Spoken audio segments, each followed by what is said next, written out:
اور جو چیز اللہ تعالیٰ نہیں چاہتے وہ یہ ہے کہ اللہ تعالیٰ کی نافرمانی کی جائے، اور ایون سو مچ سو کہ لغو چیزوں میں پڑا جائے۔ لغو چیزیں وہ ہوتی ہیں جن کا نہ دنیا میں فائدہ نہ آخرت میں فائدہ۔ یہی کامیابی کی ایک اور ریسیپی اللہ تعالیٰ نے سورۃ المؤمنون کے شروع میں بھی بتائی ہے، قد افلح المؤمنون الذین هم فی صلاتہم خاشعون، آگے چل کے الذین هم عن اللغو معرضون۔ تحقیق ایمان والے کامیاب ہو گئے، پھر وہی کرائٹیریا ایمان کا نمبر 1، اور پھر آگے اللہ تعالیٰ نے بہت ساری خصوصیات بیان کی ہیں، ان میں سے ایک خصوصیت کامیابی کی ریسیپی کی کہ یہ لوگ لغو چیزوں سے اعراض کرتے ہیں، لغو چیزوں سے دور رہتے ہیں۔ جیسے میں نے عرض کیا کہ لغو چیزیں وہ چیزیں ہوتی ہیں جس کا نہ دنیا میں فائدہ نہ آخرت میں فائدہ۔ آج کل سوشل میڈیا کے دور کے اندر بدقسمتی اس سے شیطان نے جو سب سے زیادہ ہم پہ حملہ کیا ہے، اگر انسان گناہ میں نہ بھی پڑے، ویسے تو گناہ کی باتیں ہیں کہ آپ بے حیائی دیکھیں، بے حیائی کی چیزیں دیکھیں، رائٹ، وہ سب گناہ کی باتیں ہیں، لیکن اگر کوئی گناہ کی چیز نہیں بھی دیکھتا، گناہ نہیں بھی کرتا، تو ہم اپنے آپ پہ نظر اگر ڈالیں تو آپ دیکھیے کہ لوگ لغو چیزوں میں پڑے ہوئے ہیں، صبح سے لے کر شام تک بس سکرول کیے جا رہے ہیں، فیس بک سکرول کر رہے ہیں، انسٹاگرام سکرول کر رہے ہیں، بلا وجہ کی چیزیں دیکھ رہے ہیں۔ تو یہ سارے کا سارا ٹائم جو کہ کسی نیک عمل کے اندر استعمال ہو سکتا تھا، وہ شیطان نے ہمیں لغو چیزوں میں لگا کر وہ وقت ضائع کر دیا۔ تو یہ پلیز یہ بہت اہم بات ہے، کیونکہ دیکھیے ہم سب کی بہت جلدی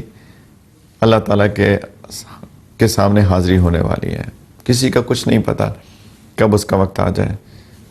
اللہ تعالیٰ نے یہ چیز ہم سے چھپا کے رکھی ہے کہ موت کب آئے گی، کہاں آئے گی یہ بھی نہیں پتا، کب آئے گی یہ بھی نہیں پتا۔ امام غزالی رحمہ اللہ تعالیٰ انہوں نے لکھا ہے کہ انسان، تمہیں یہ نہیں پتا ہو سکتا ہے کہ تمہارا جو کفن ہے وہ بازار میں اس وقت بک رہا ہو، یعنی ان ادر ورڈز کہ موت قریب ہی ہو، بازار میں جو کپڑے بک رہے ہیں اس میں سے ایک تمہارا کفن ہو، اتنی قریب ہے موت، انسان کا کچھ پتہ نہیں کب چلا جائے۔ اور آگے کی کامیابی جو ہے وہ ایمان نیک اعمال پہ ہے، رائٹ؟ تو جب ایمان اور نیک اعمال پہ ہے اور انسان نیک عمل میں لگا ہی نہیں ہوا، تو اللہ نہ کرے کہ اگر بلاوا آ گیا اور ہمیں نیک اعمال ہمارے پاس نہ ہوئے، تو یہ ایسے ہی ہے کہ ایک لمبے سفر پہ جا رہے ہیں اور سامان ہم نے پیک نہیں کیا۔ کبھی بھی کوئی بھی سفر ہو تو انسان اس کی تیاری کرتا ہے،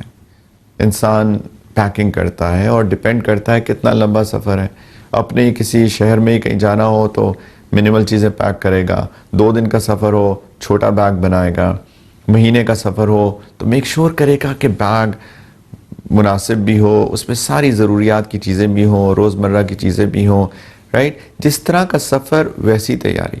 اور یہ سفر تو بہت لمبا ہے، جنت تک ہے انشاءاللہ، اللہ نہ کرے کہ کوئی جہنم میں جائے، لیکن سفر تو بہت لمبا ہے، اس کی تیاری۔ اسی لیے تو اللہ تعالیٰ نے سورۃ الفجر کے اندر کچھ لوگوں کے بارے میں بتایا جنہوں نے نیک اعمال نہیں کیے ہوں گے کہ یا لیتنی قدمت لحیاتی، کہ کاش میں اپنی اس زندگی کے لیے کچھ آگے بھیج دیتا،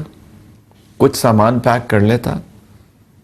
وتزودوا فإن خیر الزاد التقوی، یہ تو حج کے لیے ہیں یہ آیات، لیکن اللہ تعالیٰ نے حج کے سفر کے لیے بھی کہا کہ دیکھو سامان پیک کر لینا،